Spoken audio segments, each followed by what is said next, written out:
Actually मैं background पहले बता दूं, नॉट जस्ट टू शो कि मैंने इतना कुछ पढ़ा है, just so that you can understand कि मेरा प्रॉब्लम क्या हो रहा है। तो there is this book called freedom from मोंची कृष्णमूर्ति। तो मैंने उनकी वो बुक पढ़ी, उसके बाद उनके जो यूट्यूब चैनल है उनकी भी वीडियोस मैंने बहुत सारी देखी, समझी, समझने की कोशिश करी, फॉलो करने की कोशिश करी, मतलब follow in the not sense की फॉलो करना, समझना कि वो कहना क्या चाहते हैं। फिर रमण महर्षि है, उनकी भी चीजें मैंने पढ़ी, उपनिषद। तो जैसे आप कहते हो कि समझो, ध्यान दो, ध्यान करो मत, मैंने 15 दिन, I should not name that person, बहुत लॉजिकल बातें लगती थी उनकी शुरू में कि वाह क्या बातें बता रहे हैं। उसके बाद जब मैंने स्टूपिडली ऐसे I am not this body, I am not this mind, मैंने कहा क्या स्टूपिड कर रही हूँ, मुझे समझ ही नहीं आ रहा था मैं क्या कर रही हूँ। उसके बाद जब मैंने पढ़ना शुरू किया कि why I am not this body, तो समझ में आया कि ये चीज है। I have read everything possible in my opinion, from science perspective, from religion perspective, from my daily experiences, plus I have experienced that sound of silence too. Then also, why is there conflict? Why do we have conflict? Why not oneness? Why I'm not feeling oneness with everything? Feeling of oneness is different from understanding of oneness. पहले तो ये समझना होगा. What is feeling of oneness? कि मुझे feel हो रहा है कि मैं सबके साथ में एक हो गया हूं या एक हो गई हूं.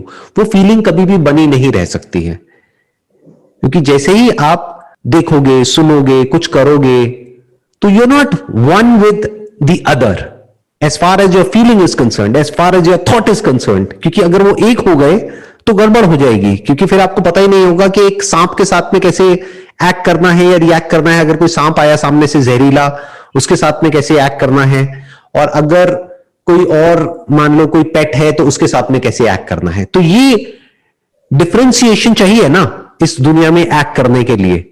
तो ये आप क्या कर रहे हो, एक एक चीज को समझ रहे हो, मेजर कर रहे हो. तो there is no oneness there as such, as far as action is concerned, as far as feeling is concerned, because feeling is basically from a standpoint. Without memory there is no feeling. आपकी सारी feelings, आपके सारे thoughts, आपके सारे emotions, या जो भी कुछ आप कह रहे हो, आपकी understanding, जो भी आपको समझ आया है ये सब पढ़ करके, वो सब किस पे टिका है? आपकी मेमोरी पे तो टिका है. तो अब मेमोरी को हटा दो. हटा दो मतलब ये नहीं कि गायब कर दो, क्योंकि उसको गायब करने का कोई तरीका नहीं है. तो मेमोरी को हटा दो मतलब क्या? थॉट्स को हटा दो, फीलिंग्स को हटा दो, इमोशंस को हटा दो, ये सब हटा दो, क्योंकि ये सब बदलता रहता है और आता जाता रहता है. को फील नहीं होता. क्या फील नहीं होता? ये जो मेमोरी से हम फील करना शुरू करते हैं, गुस्सा, एंगर, ये सब मेमोरी का पार्ट है.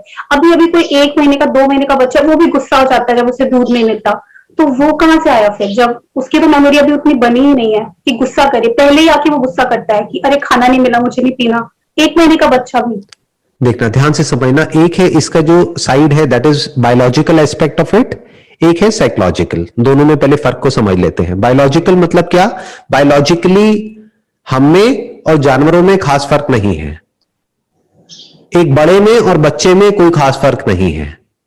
जब भूख लगती है तो बच्चे को भी लगती है, बड़े को भी लगती है. प्यास लगती है, बच्चे को भी लगती है, बड़े को भी लगती है. बस फर्क क्या है? एक की साइकोलॉजी डेवलप हो गई है, बड़े की, बच्चे की नहीं हुई है. यानी बच्चे को अगर टॉयलेट आए तो उसको ये नहीं पता कि मुझे नहीं करना है. कॉन्सेप्ट ऑफ राइट और रॉन्ग नहीं है अभी. ये सही गलत का कॉन्सेप्ट नहीं है, यहां वहां का कॉन्सेप्ट नहीं है. एक सेल्फ के साथ में कोई आइडेंटिफिकेशन नहीं है, कोई नैरेटिव नहीं है, कोई स्टोरी नहीं है उस बच्चे के माइंड में अभी, कि मैं ये हूं और मैं ये नहीं हूं, कि मैं औरों से अलग हूं. बाकी फीलिंग्स, इमोशंस जो मेरे अंदर, वो सब है. नहीं नहीं नहीं, आराम से ठंडे दिमाग से समझो. फीलिंग्स, इमोशंस जो आपके अंदर है वो एक बच्चे के अंदर नहीं है. इमोशंस क्या होते हैं? Emotions is always in connection to your self, not your biological self, your psychological self. Biology मतलब क्या? यहां पर अगर जोर से दबाएंगे या कोई पिन चुभोएंगे तो दर्द होएगा. बच्चे को भी होएगा, आपको भी होएगा, मेरे को भी होएगा, जानवर को भी होगा. कोई किसी को मारेगा, कोई थ्रेट होगा, तो हर कोई अपनी जान को बचाएगा, अपने आप को बचाने की कोशिश करेगा. ये सब क्या है? बायोलॉजी. पार्ट ऑफ साइकोलॉजी जो आपने बताया था कि बच्चों को दुख होता, दर्द होता है. बच्चों को दर्द होता है, दुख नहीं होता है. दुख मतलब क्या? एक फीलिंग, एक इमोशन. अब ये दुख किससे जुड़ा हुआ है? जो भी आप हो या आपका है उससे जुड़ा हुआ है. अगर आपके मदर या फादर को या आपके ब्रदर को, सिस्टर को या रिलेटिव्स को कुछ होता है तो दुख होता है ना.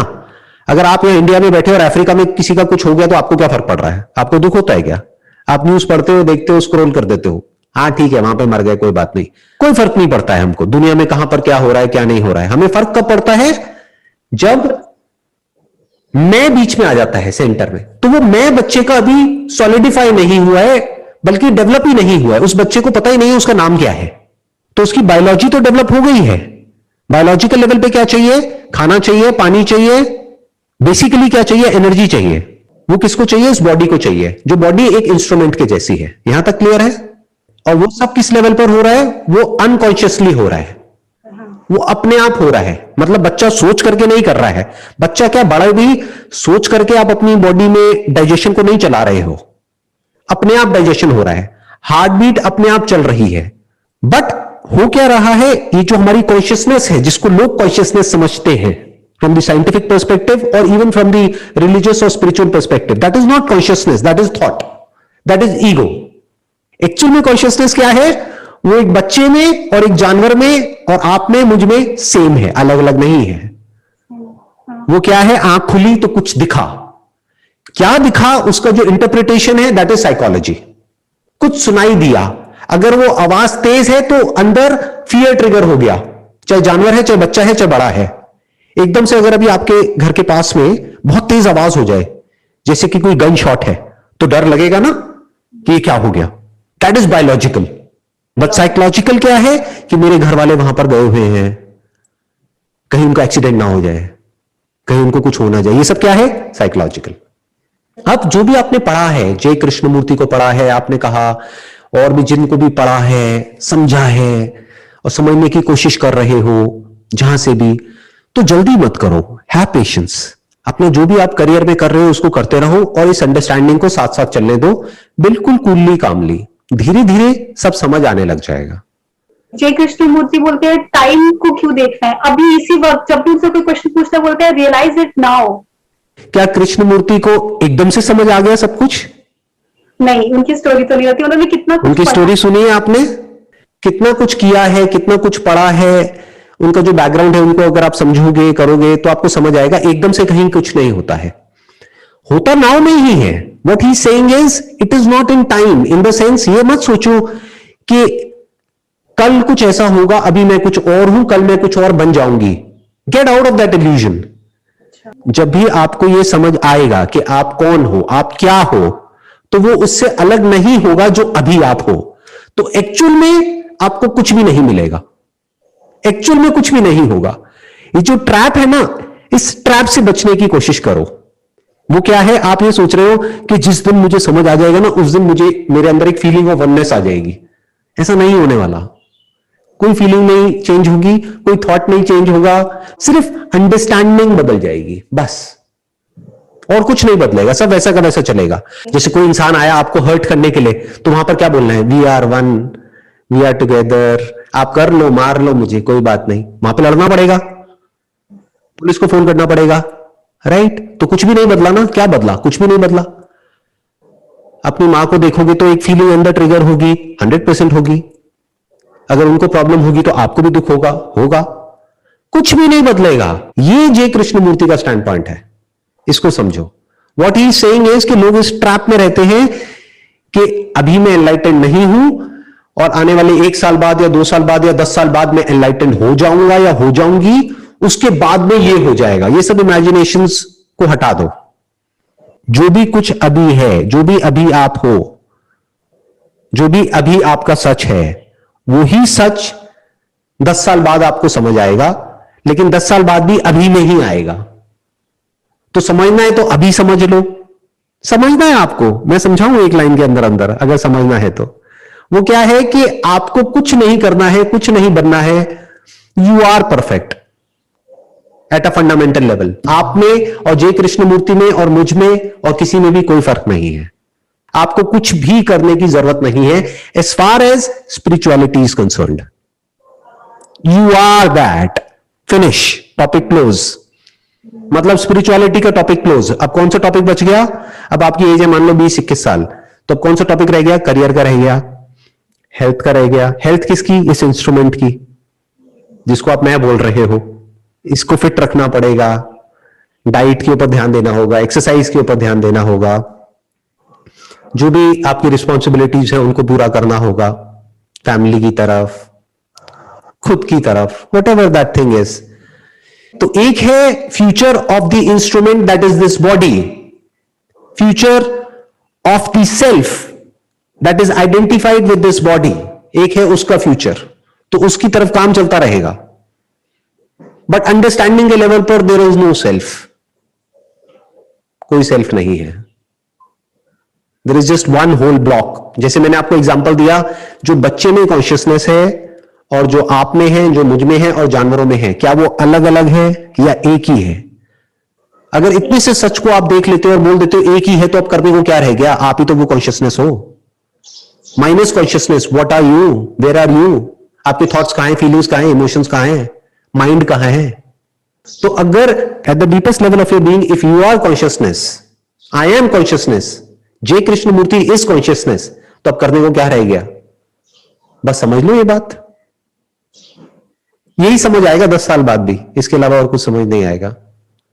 ये अल्टीमेट गोल है स्पिरिचुअलिटी का, जो मैंने अभी आपको बोला है, ये एंड है स्पिरिचुअलिटी का, इसके आगे और कुछ नहीं है। मैं बोलना चाहूंगी एक चीज की, there is this Guru who said कि कृष्ण मूर्ति की बातें इंटेलिजेंट लोगों के लिए है, नॉर्मल लोगों के लिए नहीं है। इसलिए ये सिस्टम गुरु वाला करना जरूरी है ताकि नॉर्मल लोगों को बात समझ आए। ये तो मैं तो नॉर्मल हूँ, मैंने तो साइंस भी नहीं ली थी, कॉमर्स की स्टूडेंट हूँ, तो समझ तो आ गया, ये मतलब शायद आ गया, पर मुझे समझ आ रहा है। और एक मिनट, आप ये क्यों कह रहे हो समझ आ रहा है? ये बोलो समझ आ गया है, खत्म, टॉपिक को क्लोज करो ना, हियर एंड नाउ, खत्म, कल पे क्यों छोड़ना है? आ गया समझ। मतलब सब कुछ मिटने के बाद भी जो बचा रह जाता है, क्या बचा रह जाता है? अभी आपने बात करी ना साउंड ऑफ साइलेंस के बारे में। हाँ, you are the sound of silence, you are not the experiencer of the sound of silence, you are that, this is it, this is it, बस इसके आगे और कुछ नहीं है। ना कोई एक्सपीरियंस है, ना फीलिंग है, सब कुछ वैसा का वैसा रहता है। तो फिर हम दोनों में क्या फर्क है एक्सपीरियंस का? कोई फर्क नहीं है, मुझे भी भूख लगती है, आपको भी भूख लगती है, क्या फर्क है? कुछ भी नहीं है। मेरी मदर को कोई प्रॉब्लम होगी तो मुझे बुरा लगेगा, रोना भी आएगा, आपकी मदर को कोई प्रॉब्लम होगी, आपको भी बुरा लगेगा, आपको भी रोना आएगा, तो क्या फर्क है? कुछ भी फर्क नहीं है। हाइट पे जाऊंगा तो मुझे भी डर लगेगा, आपको भी डर लगेगा, नहीं लगेगा? लगेगा। वो डिफरेंस तो आप अपने माइंड में क्रिएट कर रहे हो, या मैं अपने माइंड में क्रिएट कर रहा हूं। मेरी ईगो बोल सकती है, अगर मैं बेवकूफ हूं तो, कि मैं सुपीरियर हूं, आप इंफीरियर हो, या फिर अगर आप बेवकूफ हो तो आप क्या बोलोगे? मैं इंफीरियर हूं, ये सुपीरियर है, या वाइस वर्सा। बट कोई फर्क नहीं है। At a biological level, at a psychological level, there is no difference, सब सेम है। At a spiritual level there is no difference. Biology और साइकोलॉजी को आप फिर भी कह सकते हो कि वो सिमिलर है। ध्यान से सुनना, ध्यान से समझना। बायोलॉजिकली और साइकोलॉजिकली आप फिर भी कह सकते हो कि हम सिमिलर हैं, वी आर नॉट सेम। आप फीमेल हो, मैं मेल हूं, हमारा डीएनए अलग अलग है। तो बायोलॉजिकली एंड साइकोलॉजिकली आपकी साइकोलॉजी कैसे काम करती है? बचपन से आज तक जो भी आपने एक्सपीरियंस किया है, सुना है, समझा है, जैसी भी आपकी कंडीशनिंग है, जैसा आपका फैमिली बैकग्राउंड है। मेरी साइकोलॉजी कैसे काम करती है? जो मेरा बैकग्राउंड है।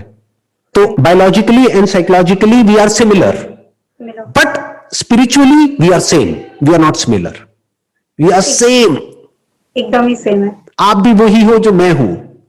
जैसे दो बल्ब में इलेक्ट्रिसिटी सिमिलर नहीं है, सेम है। लाइट सिमिलर नहीं है, लाइट सेम है। बल्ब सिमिलर हो सकता है या अलग अलग भी हो सकता है दिखने में, फंडामेंटली जिस मटेरियल का वो बल्ब बना है वो भी सेम है, सिमिलर नहीं है।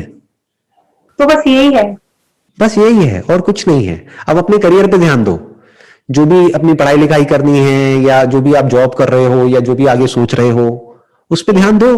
बस साथ साथ में थोड़ा बहुत सुनते रहो। तो जैसे जैसे सुनते रहोगे तो यही बात और गहरी होती चली जाएगी, तो आपकी अंडरस्टैंडिंग के लेवल पर यह बात पक्की हो जाएगी। फिर ये जो कॉन्सेप्ट ऑफ बर्थ है, डेथ है, ये धीरे धीरे खत्म होता चला जाएगा। मतलब जो फियर ऑफ डेथ है ना, वो पूरी तरह से मिट जाएगा, या ये कह लो 99% मिट जाएगा। क्योंकि अभी तो है, समझ आने के बाद भी फियर ऑफ डेथ है, बट अभी समझ नहीं आया ना, डीपली नहीं आया ना। मतलब एक है आपने लॉ ऑफ ग्रेविटी के बारे में पढ़ा, तो क्या आपको समझ आ गया? या E = mc² है, क्या आपको समझ आ गया? उतना समझ आ गया जितना एल्बर्ट आइंस्टाइन को समझ आया था। एक एंगल से देखो तो हाँ आ गया, दूसरा एंगल से देखो तो नहीं आया। क्यों? क्योंकि उसको बहुत डीपली आया, आपको अभी ऊपर ऊपर लेवल से आया, इतना डीपली नहीं आया है। बट मैं क्या कह रहा हूं, चाहे समझो चाहे ना समझो, उससे फर्क क्या पड़ता है?